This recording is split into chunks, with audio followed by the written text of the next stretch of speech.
राधे राधे दोस्तों। हम लोग डॉक्टर नगेंद्र की बुक से वाचन कर रहे हैं और इसमें टॉपिक आदिकाल चल रहा है। आदिकाल में हमने राजनीतिक स्थिति देखी, धार्मिक स्थिति देखी और सामाजिक स्थिति देखी। अब इसकी आगे है सांस्कृतिक परिस्थिति। हिंदी साहित्य का आदिकाल उस समय आरंभ हुआ जब भारतीय संस्कृति उत्कर्ष के चरम शिखर पर आरूढ़ हो चुकी थी और जब उसने भक्ति काल को अपना दायित्व सौंपा। उस समय भारत में मुस्लिम संस्कृति के स्वर्ण शिखर स्थापित होने लगे थे। इस प्रकार आदिकाल को दो संस्कृतियों के संक्रमण एवं हास्य विकास की गाथा कहा जा सकता है। तो आप इसको भी अंडरलाइन कर लीजिए। आदिकाल को दो संस्कृतियों के संक्रमण एवं हास्य विकास की गाथा कहा जा सकता है। आगे, भारत में मुस्लिम संस्कृति के परिवेश के समय यहाँ की विभिन्न जातियों, मतों, आचार्यों, विचारों आदि में दीर्घ काल में चली आ रही समन्वय की एक व्यापक प्रक्रिया पूर्णता को पहुँच रही थी। हर्षवर्धन के विशाल साम्राज्य ने हिंदू धर्म और संस्कृति को राष्ट्रव्यापी एकता का आधार दिया था। इस आधार पर छोटे मोटे भेदभाव अस्त हो गए थे तथा स्वाधीनता एवं देशभक्ति के भाव दृढ़ होने लगे थे। संगीत, चित्र, मूर्ति, स्थापत्य आदि कलाओं में जाति गौरव की भावना अभिव्यक्त हो रही थी। स्थापत्य के क्षेत्र में विशेषता मंदिरों का वर्णन धार्मिक सद्भावना का द्योतक था। भुवनेश्वर, खजुराहो, पुरी, सोमनाथपुर, बेलरोड, कांची, तंजौर आदि स्थानों पर अनेक भव्य मंदिर आदिकाल के आरंभ के समय ही बनाए गए थे। आबू का जैन मंदिर, जो भारतीय स्थापत्य का बेजोड़ नमूना है, 11वीं शताब्दी की महत्वपूर्ण देन है। इस शताब्दी तक हर हिंदू के लिए उसका समस्त जीवन धार्मिक कर्तव्यों का प्रतिरूप था। उसका समस्त चरित्र धर्म भावना से प्रेरित रहता था। संगीत, मूर्ति, चित्र आदि कलाओं में भी वह अपनी धार्मिकता की ही अभिव्यंजना करता था। अब इतिहासकार अल-बरूनी भारतीय कलाओं में धार्मिक भावनाओं की ऐसी व्यापक अभिव्यक्ति देखकर चकित रह गया था। उसने लिखा था, वे हिंदू कला के अत्यंत उच्च सोपान पर आरोहण कर चुके हैं। हमारे लोग मुसलमान जब उन्हें मंदिर आदि को देखते हैं तो आश्चर्यचकित रह जाते हैं। वे ना तो उनका वर्णन ही कर सकते हैं और वैसा निर्माण कर सकते हैं। मोहम्मद गजनबी भी भारतीय संस्कृति की श्रेष्ठता पर मुग्ध हुआ था। शास्त्रों एवं कलाओं के अनुशीलन में तल्लीन तत्कालीन जन जीवन उसके लिए ईर्ष्या का विषय बन गया था।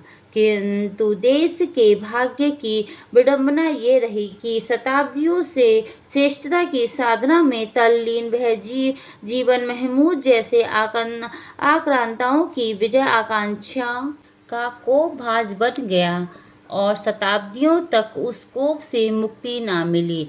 राजपूत राजाओं ने प्रतिरोध के लिए युद्ध तो किए, किंतु अपनी रक्षा का ध्येय बहुत कम समय तक प्रधान रहा। उनके लिए राज्य एवं व्यक्तिगत गौरव की रक्षा का नशा अधिक महत्वपूर्ण हो गया। यद्यपि फारस और अरब की 8वीं 9वीं शताब्दी से ही तसव्वुफ का प्रचार हो रहा था, किंतु आदिकाल के अंत तक भी भारत में उसका पूर्ण प्रभाव न आ सका। यहाँ जो आक्रांता आए वे तसव्वुफ की उदार भावनाओं के समर्थक नहीं थे।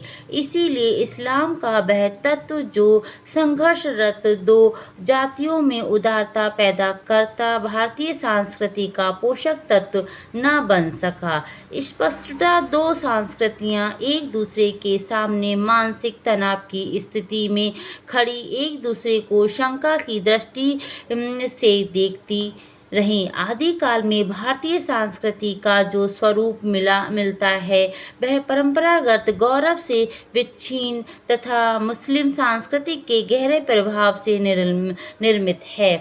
तत्कालीन जनजीवन के हर स्वरूप पर इस संस्कृति की व्यापक छाप मिलती है। उत्साह, मेले, परिधान, आहार, व्यवहार, मनोरंजन आदि सब में मुस्लिम रंग मिल गया है। संगीत, चित्र, वास्तु एवं मूर्ति कला पर एक ऐसा पर्दा मिलता है जिसके भीतर भारतीय परंपरा धीरे धीरे क्षय होती गई है। इस काल में संगीत के क्षेत्र में नए प्रयासों का प्रतीक सन 1237 ईस्वी में रचित संगीत रत्नाकर नामक ग्रंथ है।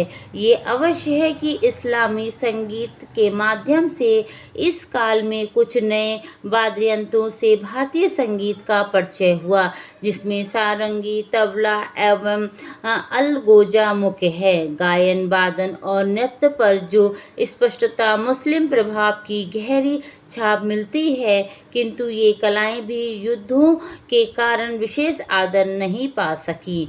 इन्हें राजदरबारों में प्रतिष्ठा तब मिली जब मुस्लिम शासक की नींव सुदृढ़ होने लगी और तभी मुस्लिम बादशाहों का अनुकरण करके हिंदू राजाओं ने भी अपना दरबारों में इन कलाओं को प्रवेश दिया। स्थापत्य के क्षेत्र में इस काल में ऊंचे मीनारे यथार्थ कुतुब मीनार इन्होंने बताया है, जैसे कुतुब मीनार तथा ऊंचे दरवाजे जो मस्जिदों में मिलते हैं बनाए गए, जिन पर स्पष्टता मुस्लिम कला का गहरा प्रभाव है। चित्रकला के क्षेत्र में इस काल के अंत में जो थोड़ा बहुत कार्य हुआ उस पर भी मुस्लिम प्रभाव पाया जाता है। हिंदू कलाकार अजंता की शैली को भूलते जा रहे थे। वे मुस्लिम विचारों और भावनाओं को भारतीय रेखाओं में अटपटे रंगों में भर रहे थे। राजपूत राजाओं के दरबार में मुस्लिम प्रभाव से चित्रकला की जो शैली आरंभ हुई उसका विकास आदिकाल के पश्चात ही अधिक हो सका। जहाँ तक मूर्ति कला का प्रश्न है, मुस्लिम शासक मूर्ति पूजा के विरोधी थे। आदिकाल के आरंभ में निर्मित अधिकांश मूर्तियां धर्म से प्रभावित थीं अतः इस्लामी शासक की स्थापना से मूर्ति कला को धोरा धक्का लगा।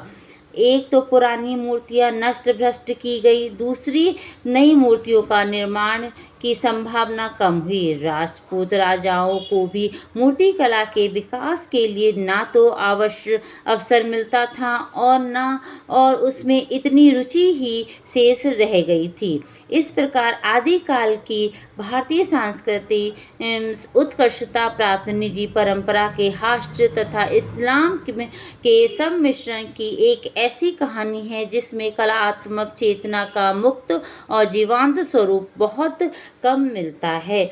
तो आज हम लोग यहीं तक करेंगे। तो आज हम लोगों ने सांस्कृतिक परिस्थितियों के बारे में देखा, जिसमें देखा कि मूर्तियों का निर्माण गायन वादन का जो अधिकतर मुस्लिमों ने किया, जिसमें हिंदुओं का योगदान ज़्यादा नहीं रहा। तो आज के लिए इतना ही। धन्यवाद।